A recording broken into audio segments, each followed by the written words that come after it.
Am I the a-hole for hosting a fundraiser, bluntly saying that it was for a teenager whose parents left her homeless? Her parents are furious. My youngest daughter is a senior in high school. One of her best friends, Lily, just turned 18 as the school year was starting and her parents kicked her out of the house that same day. My daughter told me she was sleeping on different friends' couches and talking about dropping out to work a job. So my family took her in so she could finish school. I just can't imagine a parent kicking their kid out like that. So after we did that, my daughter and Lily decided to have a community barbecue/bake sale to fundraise for some money to cover food and housing expenses. It wasn't anything I ever asked for, but the girls wanted to do something to contribute for groceries and bills. The girls made flyers and little promos for social media, and they were pretty straightforward about what was going on. They said, community barbecue/fundraiser for Lily, and a note from Lily saying, as you may know, my parents kicked me out of the house and cut off any financial support on my 18th birthday, leaving me homeless with no money or car. The Smiths gave me a home, expecting nothing in return except I stay in school and graduate. I wanted to do something to give back and pay my own way. Anyway, I shared that on social media and so did the girls, and a lot of their friends at school. The barbecue was a huge success. Almost all of our neighbors came by, and so many kids from my daughter's school and a lot of our family and family friends. The girls ended up raising several $1,000s, which I ended up putting in an education fund for Lily, where I'm also putting stuff like the cash she gives me from her job for groceries, and stuff like that. I'm planning on surprising her with it closer to graduation. Anyway, Lily's parents are irate. They saw that I posted a flyer on a community Facebook page and most everyone in town saw it. I got a call from her dad screaming into the phone at me for slandering their family online, which I felt like was such BS. I told him to either buck up and act like a parent ought to or lose my number. He started yelling on the phone again, so I hung up and blocked his number. Then I got a bunch of calls from another number. It was Lily's mom, getting angry at me about how I don't know what she and her husband have been through, and it was trashy of me to be begging the whole town for money for myself and acting like it was their fault. I was like, well, it was your fault. And she got so angry and said that she and her husband had given her daughter everything, and that she was ungrateful, which I feel is BS because they ain't even giving her a roof over her head. Am I the a-hole for letting my daughter and her friend who was kicked out at 18 host a fundraiser that was very blunt? Said it was to raise money after her family kicked her out? Now for the top comments. Not the a-hole. Frankly, that's just a horrible thing for a parent to do. If they don't want to get slandered, maybe don't kick your child out the instant they become an adult. As many people have pointed out, it doesn't actually slander against the parents if it's true. I used slander for lack of a better term. The idea that kids magically become adult the moment they turn 18 is such BS. These awful parents were only acting as parents because they were legally required to be. The moment their child was legally an adult, they felt like they were off the hook. I'm sure their daughter is better off without them, but what a difficult journey that is. Loving parents try to make their kids' life better, not worse. Not the a-hole. They're just annoyed they've been called out on their horrible behavior, and now everyone knows about their crappy parenting. They're ashamed and angry that they've been exposed, but they're putting the blame on you instead of reflecting on their own issues. You could end a thread right there, honestly. They kicked an 18-year-old out on day one of adulthood, unprepared in the slightest. Unless she's the worst person ever. That's absolutely messed up. Not the a-hole. Imagine kicking your high schooler out of the house and then getting upset at people trying to help her out. They're probably angry they can't get their hands into fundraiser money.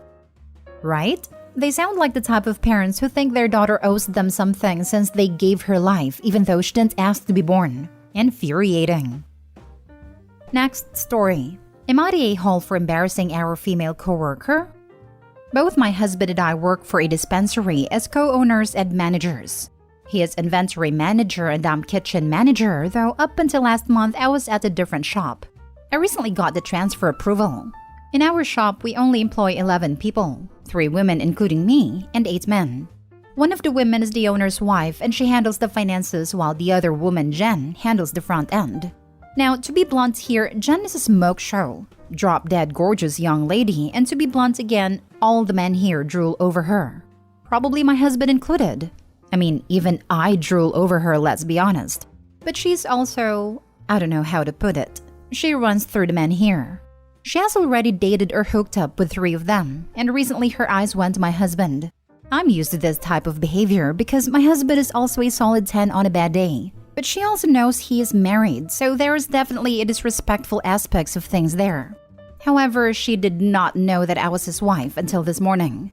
So my husband came to me yesterday and was like, "Listen, Jen has been trying to take breaks with me, and she often gets into my truck without asking whenever she sees me sitting outside, asking that I smoke her up and being flirty, as in touching his arms and legs type of thing." So I asked if he wanted me to handle it, and he said, "Please, but don't be rude about it." Because he had already told her several times he was married, and her only response is, "Oh, I already know that," and continues on her BS. Well, I knew this break was at 10, and I made a point to come out a few minutes later. I walked to the truck, and lo and behold, Jen is in the front seat.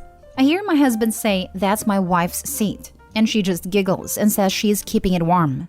Please note we are in our 30s and this girl is 23. So, I go up to the window and say, "Thanks for keeping my seat warm, but I'm here now."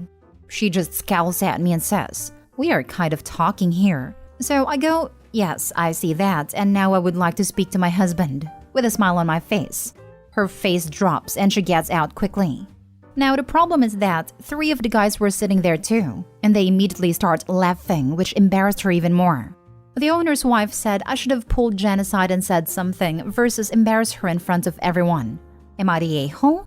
Apparently, Jen and the owner's wife are the only one who thinks so. Not the a-hole. Wait, so your husband directly told her to stop her behavior. It was unprofessional/unwanted. It's not cute or funny or whatever. And she continued to harass him? Why has she just not been fired? She is the owner's wife's cousin. She has been reported several times, but due to this girl being related to the owners, nothing is done. How many times has your husband had a documented meeting with HR about being harassed by this woman? Does he have the documentation showing that HR has declined to take care of the issue? He personally has only reported it once as it just recently started happening, and he does have the written statement he made to the owner's wife.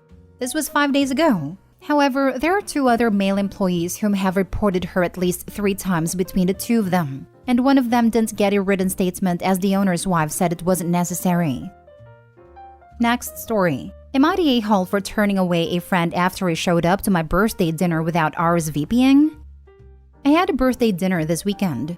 A week before the dinner, I sent a mass text out to 8 of my friends, telling them the location, date, and time, and to let me know by a certain date if they are coming so that I can make a reservation at a hibachi place. Most people said they could come, one friend said they couldn't make it, and another friend never responded. A couple days later, I was talking to one of the friends I invited about the dinner and they said they thought the friend who didn't answer was coming, but they weren't sure. I said that he needs to RSVP so I have the exact head count for the reservation. I never heard from the friend who didn't respond, so I made a reservation accordingly. I should add that before I made a reservation, I texted in the mass text chain with, "Last chance to RSVP as I'm making the reservation at this time today." The day of my dinner, the friend who didn't respond showed up right as the hostess was asking for the name of the reservation. I told her that we had an extra person show up, and I apologized. She looked to see if she could place all of us, but was unable to find a place to accommodate an extra person without us having to wait 2 hours. So I told the friend who didn't RSVP that he could not join us for dinner. He got mad and told me I was a bad friend. He told me it was embarrassing to be turned away from a birthday party and that he wasted time and gas coming out. I told him he should have RSVP'd. He told me he told our friend that he might be going. I told him that wasn't good enough, and he should have told me. He told me that I should have asked him if he was coming. Am I the a-hole? Edit. For those stating I should have assumed he was coming because another friend said he might be, I don't work off of hearsay. Especially since the friend who said this is known for saying lots of things that don't turn out to be true or turn out to not happen. I never take what they say seriously. Now for the top comments. He got mad and told me I was a bad friend, says the guy who didn't RSVP 2 times. He apparently told me he told our friend that he might be going. Even then he was not sure if he was gonna come. He told me that I should have asked him if he was coming. What does this guy think an RSVP is? Does he want someone to take a paper slip with, "Will you come to my birthday dinner?" Tick yes or no? Someone like this is not a friend. Not the a-hole. Cut him off from your life. You don't need this toxic and manipulative embarrassment of a human being for a friend. He told someone who wasn't involved in making the reservation that he might be coming. He didn't even mention it to Opie. He clearly was just digging himself into a hole by blaming Opie and couldn't even see it. Nice friend. Actually, I'm thinking he was hedging his bets. He didn't know if he was going because he was waiting to see if he had any better options for then. He didn't, or his first choice fell through, so he just went with a backup option. Not day hall. He had 2 chances to RSVP. He ignored both. That's on him. Not day hall. You ask people to RSVP. He didn't. You didn't include him in the reservation. End of story. Telling another friend he might be coming is not an adequate RSVP. Or actually not an RSVP at all. I was like Opie's friend back in my 20s. Can't speak for the friend, but for me, I was really distracted all the time and unable to make a commitment. Until my friends let me know that my behavior was not okay. I just went along my merry way, being obtuse and rude but without ill intent. I'm not saying this to excuse Opie's friend, more to point out that Opie did exactly the right thing by drawing a line in the sand. Best case scenario is that Opie's friend is just flighty, and not a true fundamental a-hole, and he just needed a kick in the pants to shape up. Hopefully this will do the trick. Last story. Am I the a-hole for not paying for my stepbrother and sister-in-law's expenses after kicking them out? I, 29 female, was hosting a party for my mom and stepdad's wedding anniversary. I flew out my 3 step-siblings and their partners to all spend a week in my city, and then on the weekend we would have the party. I and my husband live in a pretty small flat, so there wasn't enough rooms for everyone to stay. So we offered for my stepbrother Mark and his partner Fran to stay on our yacht for the week. No one in our family likes Fran, because she's a militant social justice warrior and can't keep her opinions to herself, and she's always no general etiquette. So the week went on with Fran making out-of-pocket comments about our city and lifestyle, which was expected but still annoying. One night, me and my husband were attending a party and I didn't really fancy inviting Fran and Mark, but we did. And surprisingly everything was fine, though we didn't see them for most of the evening. We invited a few people back to our yacht for an after-party and of course Mark and Fran were there. Fran was quite intoxicated and started again making inappropriate comments that were making people feel a bit awkward. One of our friends was telling a story about how he did something funny that incurred a fine. Fran got upset and said how the fine he had paid was more than most people make in a year, and he should be ashamed to be happy to throw that much money around. She said she was sad to see the amount of money being spent in our city and how ungrateful and wasteful we all are. Cue awkward silence. I jokingly said that next time Fran should take herself camping because I didn't spend the money to fly her out here, treat her to dinners and parties and yachts for her to be sad. And everyone laughed and moved on. Eventually, everyone left and we went to bed. The next morning, I told Mark and Fran that I was humiliated and horrified by her behavior, and I wouldn't have people being disrespectful to me while staying on my property. Of course, they were still welcome to come to the party and the flights home were taken care of, but they couldn't stay on the yacht until the party. I probably would have relented if there had been genuine remorse from them, but Fran doubled down on her attitude and I'd had it. After a brief argument, they left and went to stay in a hotel. The party went off without a hitch. We were all keeping the peace for parents' sake. A few days after they'd gone home, they sent me a bill for their hotel stay, saying that since I'd kicked them off the yacht, I should pay for their expenses. I sent them a response telling them where they could put their bill. This made rounds and my parents are now asking that I pay the bill, as it was a lot of money for them and not for me. They came on holiday with the expectation that they wouldn't have to budget for accommodation. I said they wouldn't have had to if they'd had an ounce of decency, and that I won't be paying. But my parents are begging me so that it doesn't impact Mark and Fran financially. Am I the a-hole? Edit. Since this is a point of contention, yes, we did ask Mark and Fran if they were okay with the after party. Mark in particular was a fan of someone coming to the after party, so was very enthusiastic about it. And Fran said yes also. Had they wanted to go to bed, we'd have gone elsewhere. They came on holiday with the expectation that they wouldn't have to budget for accommodation. Well, you invited them and accommodated them with the expectation that you wouldn't be inconvenienced or humiliated by their disrespectful, sanctimonious behavior. So they should just learn to live with their disappointment just as you do with yours. Not the a-hole. Not the a-hole. You don't bite the hand that feeds you. Opie paid for an entire trip and Fran wanted to criticize them for it, while still reaping the benefits. This isn't about rich versus poor. I get why people can get upset with those living lavishly. It is about benefiting from someone's kindness and showing no tact or grace or respect. That's a good point. Friend may well have a point and or justification for her arguments, but for goodness sake, there's a time and a place. Spouting off about yacht-owning people being evil whilst on said yacht is kind of stupid. That said, I'm a bit confused why someone has a small flat but owns a yacht. I feel like yacht-owning people would live in some kind of large home. But what do I know? I'm not one of the yacht-owning people. Just about the yacht thing, in our city it's pretty common. Property is super expensive. And even if you have an obscene amount of money, you won't get the kind of space you would find in New York City or Dubai, for example.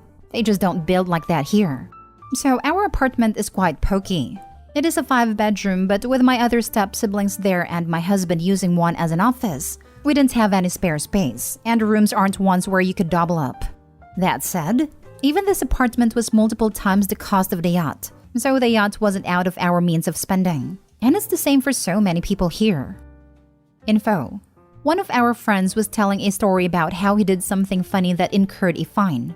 Would someone who doesn't own a yacht consider this a funny anecdote? Or is that a question you can even answer? Yes, it wasn't funny, haha. It was one of those things you look back on and go, yeah, that was funny in hindsight. And he told it humorously. But it wasn't an out of touch, I backed my Lambo into a lake kind of thing. It was something that could have happened to anyone. And it's only because of the job he does that he got a fine from the association that his job is under. Other people do things like he did all the time and there is no fine.